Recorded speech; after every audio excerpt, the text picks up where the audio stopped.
Jaylen McClain may not be the flashiest safety on my board, but he might be one of the cleanest projections in the group.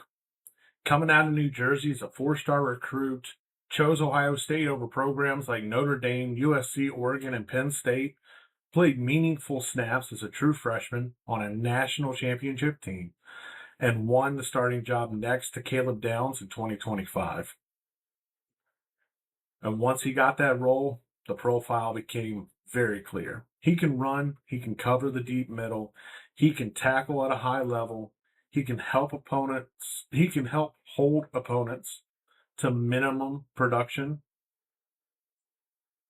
And he looks like the kind of free safety who keeps the roof on a defense. The question is, where are the takeaways? No interceptions in 2025 keeps the grade from climbing higher.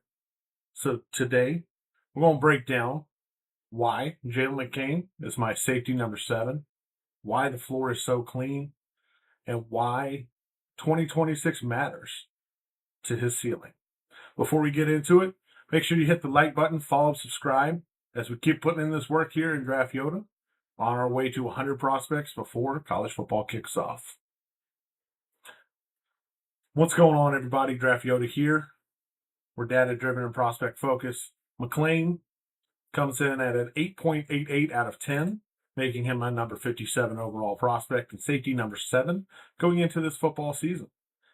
And he's a really interesting safety evaluation because McClain's game is not built around chaos. He's not ranked here because he has a bunch of pick sixes. He's not ranked here because he's blowing people up with highlights every week. He's not ranked here because he has the loudest box score in the safety class. He's ranked here because he's reliable. He's fast, rangy, he can tackle, he can cover, and he reads route concepts from depth.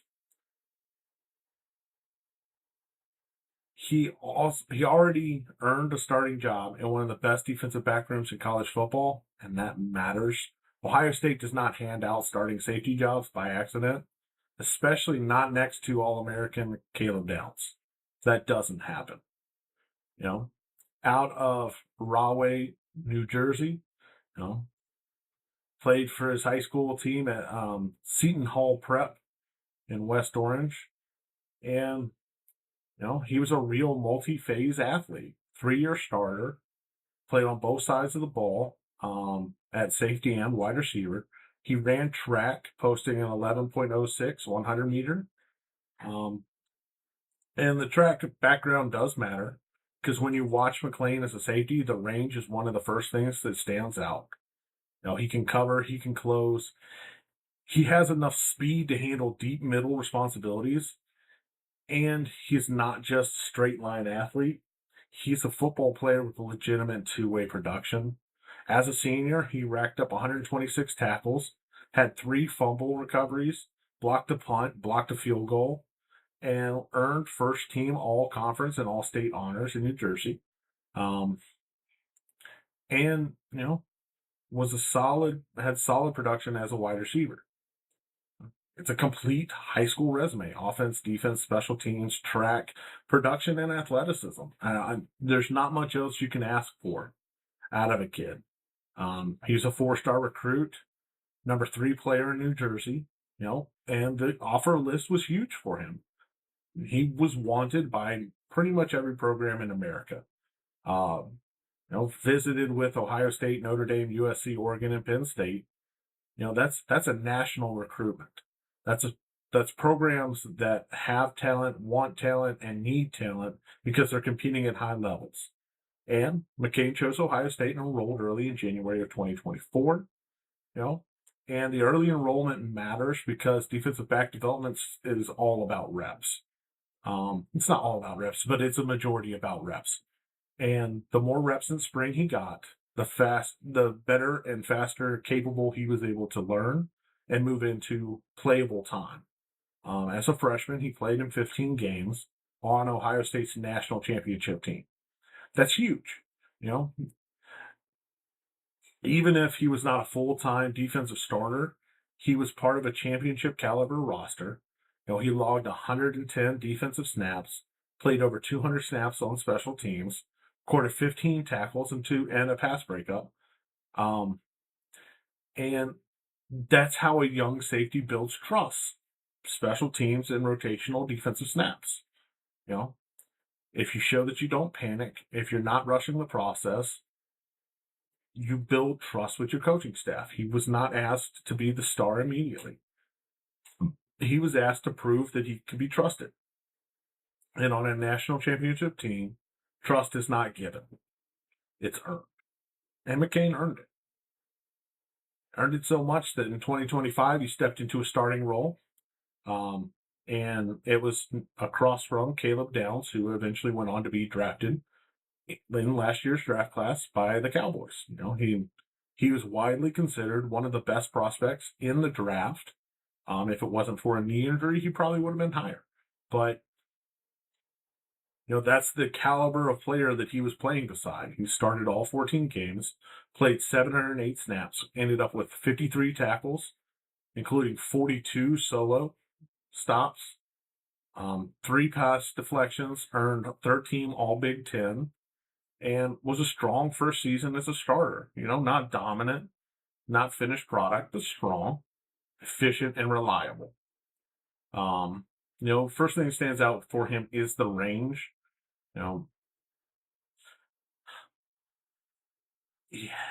He's been timed. He has time, speed, and the ability to cover in the deep middle. And that matters because free safety is one of the hardest jobs as a defensive back, because you have to stay disciplined. You have to cover in space. You have to read route combinations. You have to understand where the quarterback wants to go, and you have to take the right angle. And after you do all of that, you have to be explosive when you get there. And McClain gives you a clean center field foundation. He can stay at the top. He can stay over top. He can close out on throws. He can drive downhill when the ball comes out. And he has the speed to make up ground. Another thing that really impressed me about him is his coverage efficiency. He held opponents to a minimal production on his coverage snaps. That's important because safety should not always judge properly by the box score. A safety can have a great game and not have a big stat line because the ball never goes where he's at. That's part of coverage. Sometimes the impact is not what happens, it's what doesn't happen. Explosive throws that don't get attempted, a seam route that never opens up, a quarterback who comes off a read because the safety's already in position and has to check it down. That doesn't show up on his stat sheet, but it shows up in the wins and the losses. Another thing that stands out for him is the tackling. Only 4 missed tackles all year.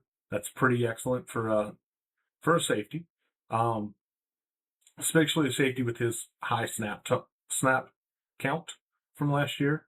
And I've said it before, safety tackling matters because safeties are often the last line of defense. And if they miss, it's an explosive play, if not a touchdown. So part of your evaluation as a safety will always be how strong are you at tackling.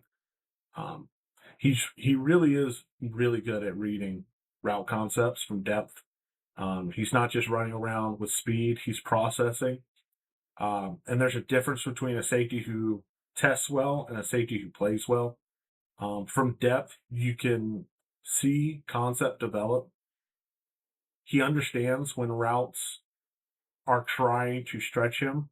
He can drive on throws when quarterbacks commit, and he can close space without losing control. That is a strong sign for a young safety because the more football he sees, the faster the processing is going to be. And if the processing speed increases or improves in 2026, I think the splash plays will finally follow. Nobody's perfect. I've said nobody's perfect in every single one of these. The major thing that needs to happen is I need to see ball production from him. No interceptions in the entirety of 2025 is the missing piece. For a safety with as much coverage responsibility, you want to see some takeaways. You want to see him finish plays on the football. You want to see him turn good positioning into turnovers. And right now, the coverage is efficient. It's just light on the splashes. And that's why his grade is measured. Um, if he has 2 or 3 interceptions to go with the coverage efficiency and tackling, he's probably going to end up higher on my board. That's the next step forward for him. You have to take away the football. The takeaway production has to grow. There has to be a difference between limiting production and changing games. We've already seen that McClain is good at limiting production. We have to see that you're a game changer. Can you bait a quarterback? Can you close the window and finish with the interception? Can you undercut routes? Can you turn pass breakups into takeaways? And can you create the kind of plays that flip possessions? That's what separates safety 7 and safety 1, 2, and 3. It's as simple as that. The foundation is strong. Your floor is high. But where's your ceiling? I also need to see you, improve on some man coverage against NFL caliber tight ends. It's a common development area for younger safeties. Covering tight end is hard. Good ones are too big for corners, too athletic for linebackers, and too nuanced for safeties who don't have enough reps. McClain has all the athletic tools to keep improving here, but it still needs to develop. Can he handle the bigger body? Can he play through the contact? Can he stay connected on the option? We just need to see a better sample size of him against NFL caliber tight ends to really help improve that section for him.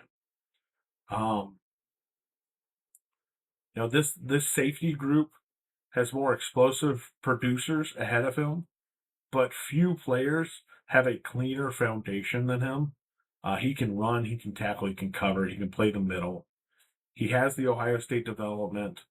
He has starting experience. He has special teams value that's proven. The reason he's not higher is the lack of takeaways. A safety, splash matters. Interceptions matter. Forced fumbles matter. You have to be able to change the game. And coming into 2026, he's expected to become a defensive leader for Ohio State. He already has the academic and leadership profile as a Ohio State scholar athlete majoring in the sports industry. Now the football profile has to take the next step. The checklist for me is pretty clear. Keep your missed tackles low. Keep the coverage efficient. Take on more communication responsibility. Improve the man reps against tight ends. And add ball production to the profile.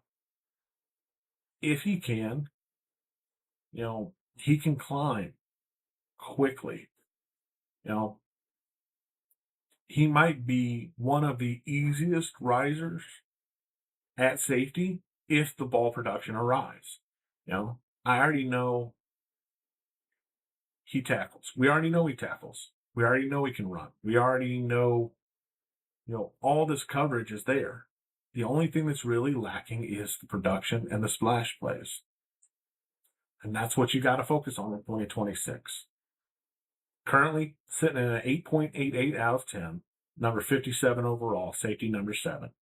He's rangy, fast, reliable, free safety with deep middle ability, stick coverage, route recognition, and one of the cleanest he's one of the cleaner tackling profiles in the safety group.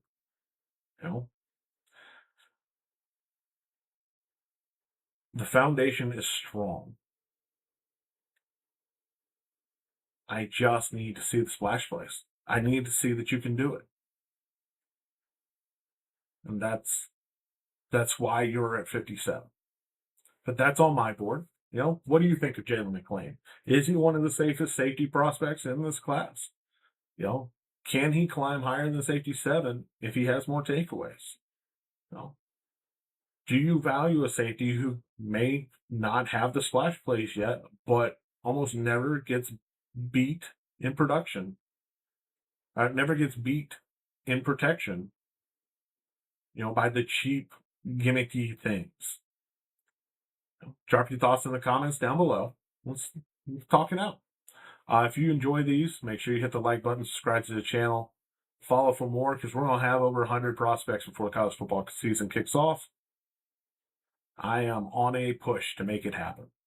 As always, I'm Draft Yoda, Bill Workman, your favorite draft nerd's favorite draft nerd, and we'll catch you guys in the next one.